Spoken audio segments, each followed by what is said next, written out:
Everybody, Todd here, all things archery and shooting, and today we're going to talk about a couple of things. We're going to talk about brace height and about nocking point. I've had several questions about both. People are asking me what my brace height is, how do I find my brace height, how do I decide where my brace height is going to be, same thing nocking point, what do I do to start my nocking point, where I end up with a nocking point at. Also, they're asking me about the arrows. They noticed earlier in my videos I was using a lot of wood arrows, but recently I've switched over to carbon. We're going to go over that as well too, okay? So to start with, we're going to talk about something I think is one of the most important things on a bow. If you want a quiet bow that shoots really well, the two most important things beside being your arrow and your bow that attribute completely to the accuracy of your bow are brace height and nocking point. So let's start with brace height first now, okay? Brace height is the measurement from inside of your grip to your nocking point, okay? So, and most manufacturers give a recommendation for this, all right? Every bow is going to be different. So what I do to set my brace height is the first thing that I do is I set it at the lowest manufacturer recommendation. Like this is a Bear Montana, and Bear Montana recommends a 7.5 to 8.5 inch brace height. So I'll start at 7.5 inches and I'll work my way up from there. And how I do that?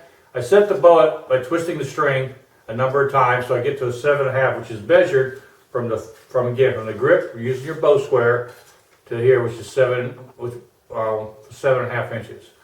And then I'll shoot the bow, and I'll watch. I'll see how loud the bow is, how much spring twang I have, how much slap I have. And then I'll slowly unstring the bow, twist it one or two twists, and keep going until I find the proper brace height.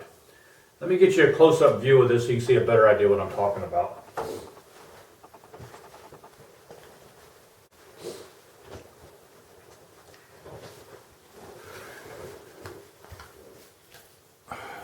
Okay, again, here's your brace height. Your brace height goes from the inside of your grip, which some call the throat of your grip. This is where your palm swell catches the grip at, okay? Right here to your string, all right? And the way you measure that is I'm going to use a tape measure so you can get a better idea how it looks. But you can do it a different way. I'm going to use a tape measure to show you because it's easier to see. Just take your tape, run it against your string to your grip. And you see I'm running this thing almost 8 inches, not quite 8 inches, all right? That is where this bow shoots the best at. The recommended brace height for a Bear Montana is 7.5 to 8.5 inches. Now, if I went further than 8 inches, the bow would start being louder or start causing vibration or bow shock. If I went lower, same thing. So you really have to play with that brace height to get it right where you want it at. And again, the way you set that brace height is very simple. String it up at the lowest recommended brace height, which in this case would be 7.5 inches. You can find these brace heights online, by the way, from the equipment manufacturers. And then work your way from there. The way you work it up, you just twist the string. With a Flemish twist, it makes it really easy. Just twist it 1 or 2 times until you get the right brace height and shoot it, okay? The next thing I'm worried about after brace height is my nocking point. Very important. People don't realize how important a nocking point is. If your arrows are doing this, which we call porpoising, that means your nock heights are really bad, okay? If they're going left or right or fishtail, that means there's something, their spine's bad. We'll talk about that as well too. But if your arrows are going like this, up and down, that means they're porpoising. That means your nock point's in the wrong spot.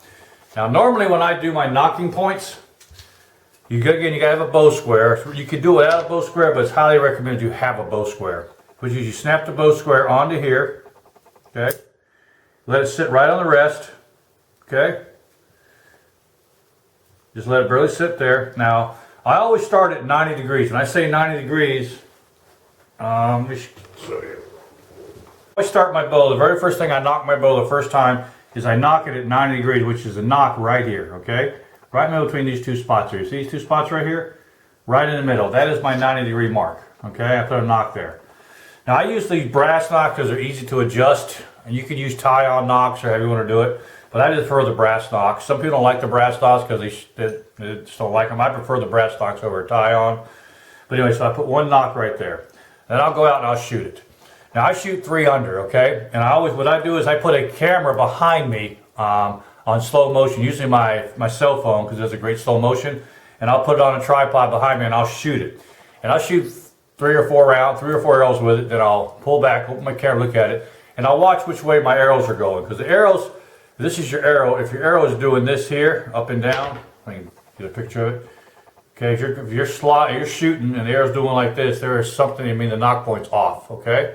It's either hitting the rest when it's coming off, when it comes off, it's banging off the rest, or it's coming off and hitting the corner to rest.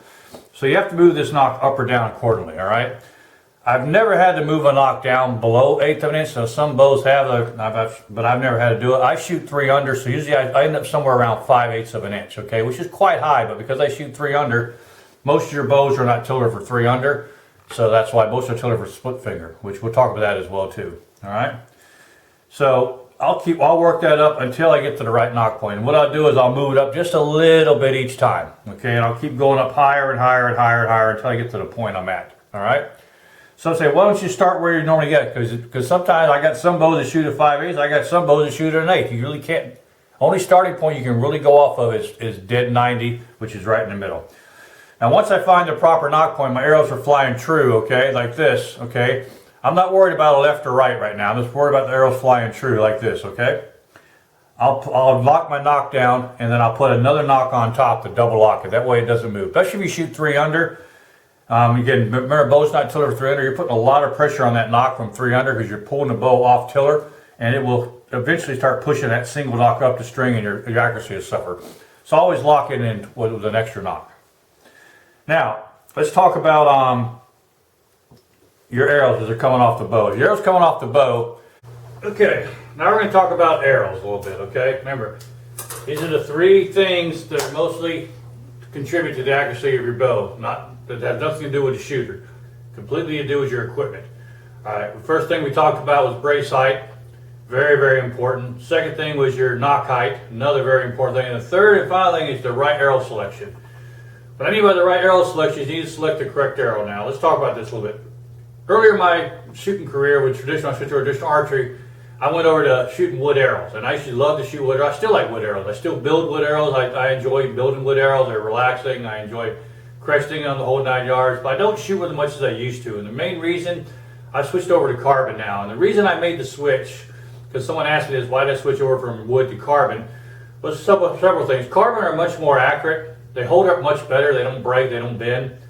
And secondly, they just, I mean, the new carbon nowadays are just so good, it's just hard to pass them up. Years ago, I shot carbon when they first came out in the late 80s, early 90s. I was shooting them. And I had a Beeman carbon arrow actually explode on me in my compound bow. It left shards of carbon all on my hand and everything else. They were digging it out of the emergency room. I still remember that day when that thing blew with that carbon all inside my arm. And ever since that day, I've never shot carbon. I got rid of carbon, went to aluminum, or I started shooting wood. But now the new carbons are made much better. They're designed stronger, harder. They're just more accurate. They're more consistent. Overall, they're just a better arrow for a bow. Okay, so carbons now are much more consistent. They're much better quality made. I mean, they hold it really well. And people say, hey, that's not really true traditional. Well, let's talk about that a little bit. True carbon arrows are not really traditional. They're 20th century technology used mostly in the 21st century, which is now. And they weren't around back in the day when self bows, when people like the greats like Howard Hill and Fred Bear and Ben Pearson and those kind of people, and Saxon and Pope were making bows. They were making them out of wood because that's all the material available, and that's what the technology provided. Now the technology is advanced tremendously in the archery world, and now we have laminated bows made out of space-age fiberglass and laminates, high-end strings made out of fast light material. I mean, none of that stuff's traditional if you think about it. It's all high-tech, so why not make your arrows match, all right?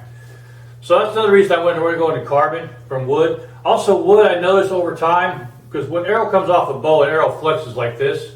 When it comes off the rest, it's always moving. And what happens over time, the wood fibers start breaking down. And you'll notice that over time, your spine on your wood arrows will start decreasing because all them wood fibers are breaking in there. And they also constantly bend, and they get so far bent sometimes they're almost impossible to get back into shape. And then they hit something hard, there's a good chance of snapping the arrow. So carbon don't have that problem. Carbon never loses its spine. It doesn't really shatter. It can, but it's really hard to shatter a carbon arrow unless you shoot directly to a concrete block. Like there's one guy in this YouTube that shoots broadheads in a concrete block. I don't know why he does it. It doesn't make any sense. There's nothing out in the real world out there that you hunt with that are made out of concrete block. He just destroys arrows and destroys broadheads. But that's enough. I get off the soapbox. I think it's ridiculous. If you're going to shoot a bow, you need to shoot it more natural, not shoot into a concrete block. And I mean, unless deer and elk are starting to be made out of concrete blocks, I don't know what to tell you. All right. If you want to check the strength of bow, shoot into a wood stump. There's a lot more wood stumps out there than concrete blocks. Anyway, enough of my soapbox. I'll get off that. Y'all know who I'm talking about. It's this guy on YouTube. I don't even watch him anymore. But anyway, let's go back to what I'm talking. All right. Anyway, so carbon arrows. I switched over to carbon arrows. The reason I switched over to carbon arrows was because they're more consistent. They're easy to work with, easy to build, and they just shoot a lot better. And they hold their weight more consistently too. Like wood arrows, you can have weight range from 5 to 30 grains between 12 arrows. Carbon, you're right on the money. Okay. I'm also using on this arrow here, this is another thing I do in all my bows for arrows is I shoot a 29.5-inch draw. All my arrows are cut at 30.5 inches, okay? Reason being, when I'm pulling that bow back, I don't want that tip of that broadhead to hit my hand and cut me, all right? I like to be right in front of it. So always cut your arrows 1 inch larger. And then from there, I'll play with the insert and the tip on it. I just start with a 90 grain factory insert, but I have most of my bows end up with 125 to 150 grain brass insert. But this one here, tuned properly with a 90 grain insert and 125 grain head. And the way I got that, once I started shooting the bow, if you shoot your bow, once you get your up and down corrected with your knocking point, next thing you want to correct is your left or right, okay? This is called fishtailing, all right? Now this can mean either it's a weak spine or a heavy spine. Some people say when it sticks in the target, it sticks to the right, it's heavy, sticks to the left, it's light. I don't believe it, I don't go by that. What I do is I watch it when it comes off the bow. If it's doing this and hitting the target, you're losing a lot of energy coming down range. That arrow should only be flexing off your bow coming like this a few seconds and then straightening up. And then when it hits that target, it should be dead on straight, all right? And if it's doing like come back and forth, first thing I'll do is I'll start changing the tip. First, I'll go up in weight. I usually start with a 100 grain point with a 90 grain insert, factory insert, on like this one is, or the 125s or the 150, whatever I have in it. I always start with a 100 grain point and I'll shoot it. And if it start doing this, I'll start raising the grainage. I'll go to 125 and try that. I'll go to 150 and try the 160. Or I can go down if I have to 75. I've got none of my arrows that shoot 75 grain, but you can go down also.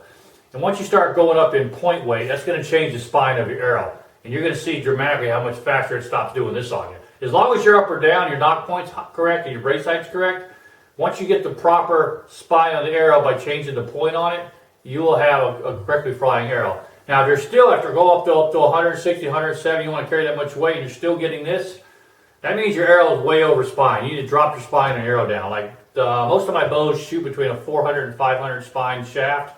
Most of my long bows, they like a 500 spine. Most of my recurves like a 400 spine. Reason being is recurves store more energy than long bows do, and they need a little stiffer shaft on them.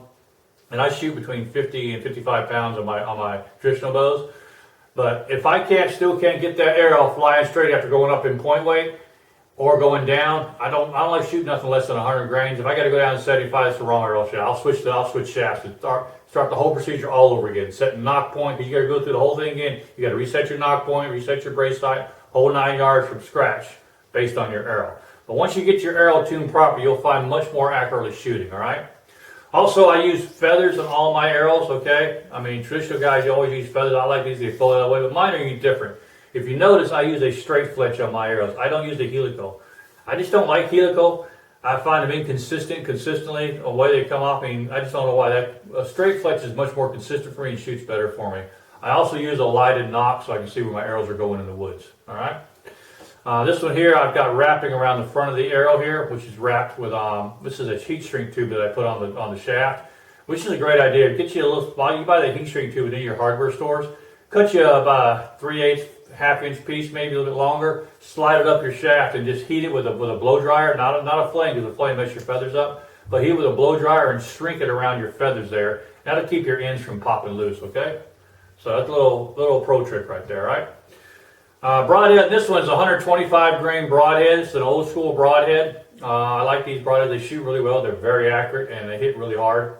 So, all right. So that is the reason I switched over to carbon from wood arrows. Don't get me wrong. I still like my wood arrows. I still shoot there every now and then, but carbon is definitely the way to go for me right now. I'm more into carbon than anything else now.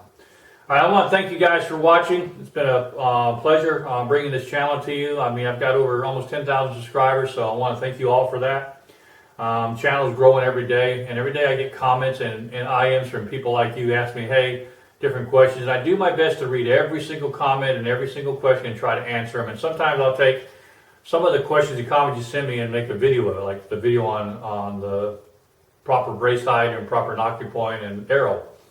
And I call this, those are three of the most important things next to next to your shooting and your stance. And your, I always talk about shooting stance. I always talk about the way you shoot, 3-under, split finger, whatever, back tension, holding the air. But the three most important things beside that are your nocking point height, your brace height, and the proper arrow selecting. All right. If this video has been helpful to you guys, you'll enjoy watching this kind of content, click that like button for me. Those likes really help out a lot. And also, please click that subscription button if you haven't already subscribed. And next to the subscription button, you'll find a bell icon. Click that bell icon, and I'll notify you upcoming videos I have. All right, I want to thank you guys for watching. This has been Todd with All Things Archery and Shooting. And until next time, y'all, ciao.